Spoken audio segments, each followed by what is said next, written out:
Allegations outlined in this indictment describe a coordinated criminal effort involving heavy payload drones to introduce dangerous contraband into federal prisons across multiple states. The Justice Department announcing charges in what they say was a sophisticated smuggling operation going on at federal prisons. Authorities now accusing a group of 12 people of using high-powered drones to drop off contraband, including drugs, cell phones, weapons, and possible escape tools at 10 prisons across several states. For more on this, we'll bring in former federal prosecutor Jim Trusty. Jim, good morning to you. Good morning. So let's take a look at a map of where the feds say all of this was going on. Pretty widespread, especially throughout the southeast here. 38 different deliveries using these drones to 10 different prisons. Give us your initial reaction to this.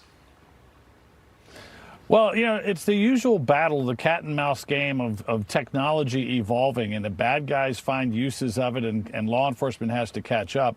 I'd say it got a little greedy if you actually hit at least 38 deliveries in 10 different prisons. You're kind of tempting fate that you're going to be caught. And as it turns out, one of the technological reactions the Bureau of Prisons had was to actually receive drone detection. It's almost like they had an air traffic control at these prison facilities where they could track the drones coming on to the prison territory. So it's pretty an amazing story. The type of stuff that got smuggled in is kind of horrifying. Yes, there was things like cigarettes, but there was cell phones, marijuana, coke, meth, even bladed weapons that could be used for violence in the prisons. So it's a very righteous looking case. And I will tell you, Bill, just from my own prosecution days when I was prosecuting MS-13, it reminded me of how these things evolve. In El Salvador, there was a prison for gang members where they'd go out and they'd play soccer, and they'd kick the soccer ball over the wall into the town on purpose, and the ball would come back a couple of minutes later. Well, problem is the ball that came back into the field had grenades inside of it.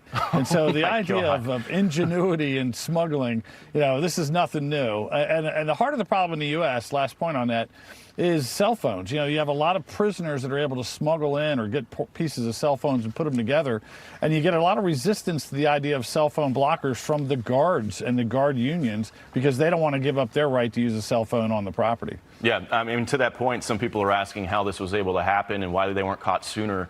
The U.S. attorney says it's tough to catch these. Take a listen. They're fast-moving. They're remote. It's a challenge for law enforcement. But I think that's what this case demonstrates, is that we are at the speed to tackle this problem. And this is a, you know, very sophisticated investigation, a very complex problem. So, Jim, you mentioned that some prisons kind of have their own little, like, air traffic control system. How are they able to catch these drones?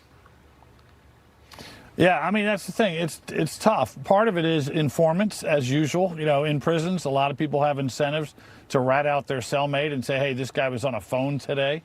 And I think, again, the heart of it, really, the easiest fix here is not to have 30 or 40 or 50 of these transactions take place with the hopes that guards will see it and intervene quickly and get the contraband. The heart of the problem is the ability to place the order in the first place. And so that's about cell phones. And really, they're kind of overdue to come up with a working solution that allows the safety of the guards and their ability to make calls and to be able to hear from their loved ones if they need to, but stops the ability of so many inmates to use cell phones while they're locked up.